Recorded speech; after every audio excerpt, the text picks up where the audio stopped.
Dr. Kathy Smith, coming to you from Vision International University. And I'm here to talk to you about health care chaplaincy, and this will be session 2.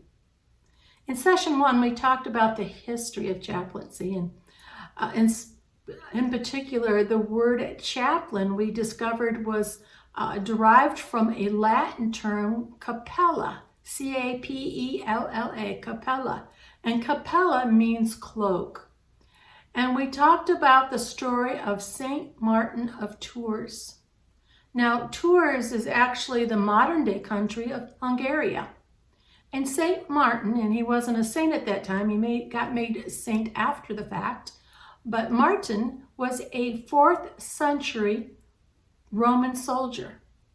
And one day he ran across a beggar, but he had nothing to offer to the beggar. So he took off his own cloak, and he used his sword, and he sliced his cloak in half, and he gave half to the beggar, and he kept the other half for himself to keep him warm. Well, that evening he went home and he went to bed, and he actually had an encounter with the Lord. And as a result of having that encounter with the Lord, he decided to dedicate his life in ministry to the Lord. It was a ministry of helps. And so the capella, the cloak, became a symbol of the Lord's presence, and the term chaplain was the ministry of carrying the presence of the Lord to help others. Kings took the capella or the cloak into battle with them to signify that God was with them in the battle. And this was a great comfort and peace to the soldiers that were out there fighting.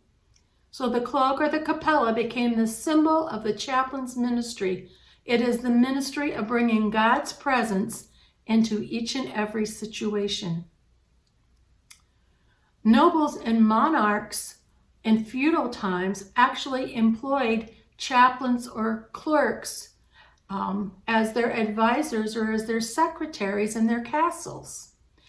That's because laymen and nobles in those times often were uneducated. And so the educated clergy were a great assistance to those kings and monarchs, offering their wisdom and their knowledge to help them make pivotal decisions. Some of the other biblical roots that we talked about, and you'll find covered much greater detail in your textbook, are the stories of Joshua carrying the Ark of the Covenant into battle with him, signifying the presence of the Lord. Naomi and Ruth, and even the Good Samaritan. Chaplains can also be traced back to governmental institutions. For instance, in the United States, we first see reference of this in the First Continental Congress in 1774. And later in 1789, Reverend William Lynn became elected to become the first chaplain of the House of Representatives. Chaplains do more than just open sessions in prayer, but they also officiate in weddings, funerals, and they offer pastoral counseling to those who need it. Since then, chaplains have been employed in many different workplace settings, including the armed services, law enforcement groups, fire departments, and many others. Chaplains have only been active in the healthcare setting over the last century or two. That's because we didn't actually have hospitals until the early 1900s. You see, patients were cared for in their personal homes by their families, and doctors just came to their homes and took care of them as needed. But eventually they started building almshouses. Almshouses were usually for the poor, the sick poor, where they would live and be cared for. And they were the first precursors to the modern day hospital facilities. But in the early 1900s, religious organizations and institutions began building our hospitals. Since the existence of healthcare facilities began, patient care has evolved. The importance of treating the whole person and not just the physical body has become very evident. So the birth of the holistic approach to medicine was born.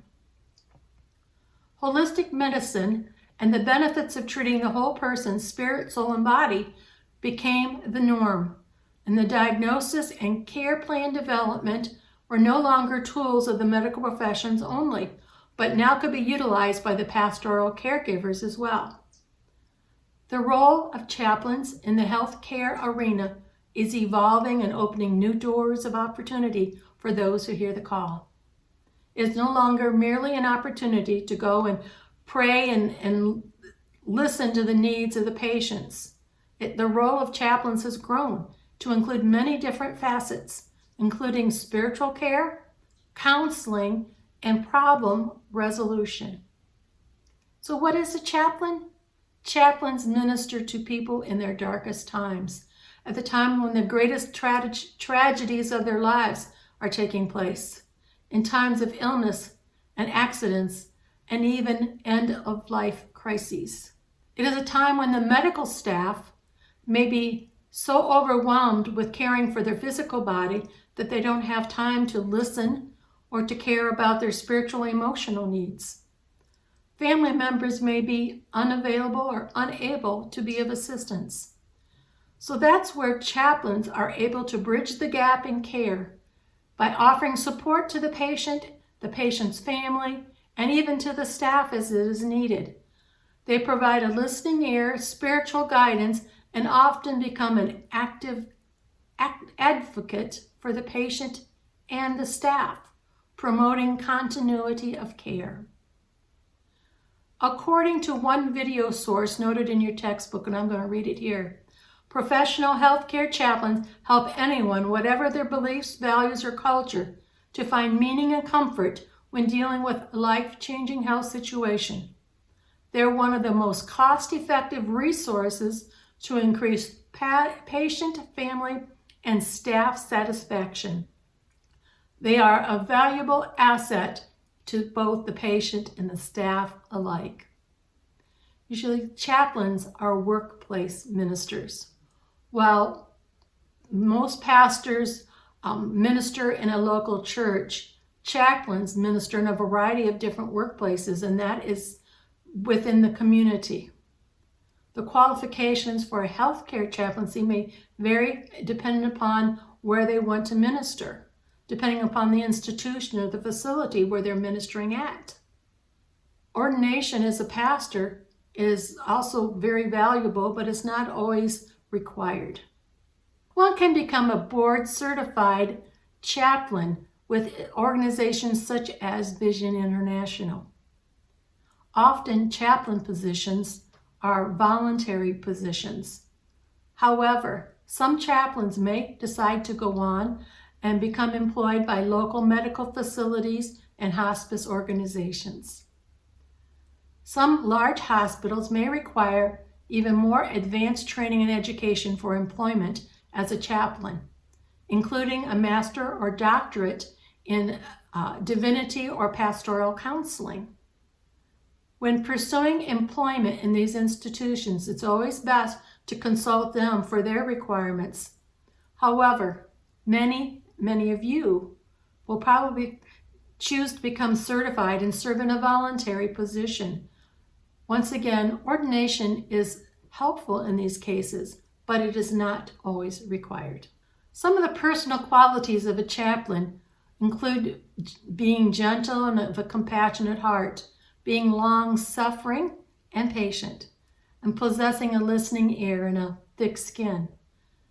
One must keep in mind that the patient and the family may be going through a grieving process due to the illness or the injury that they are experiencing.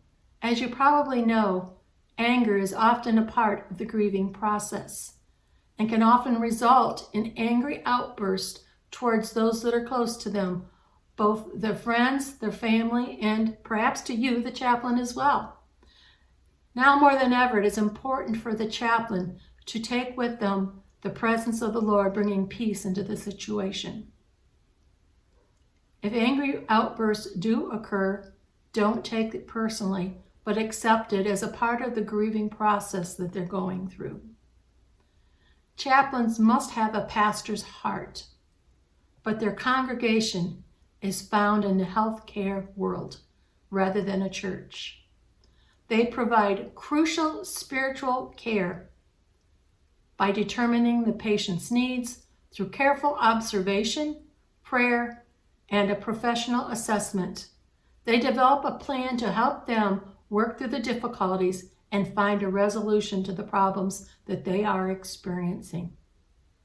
You can be a valuable asset to the people who are going through these health care issues and to their families as well.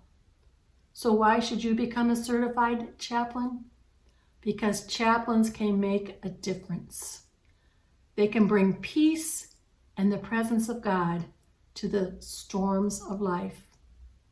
So that's the end of session 2, and I look forward to seeing you in session 3. See you there.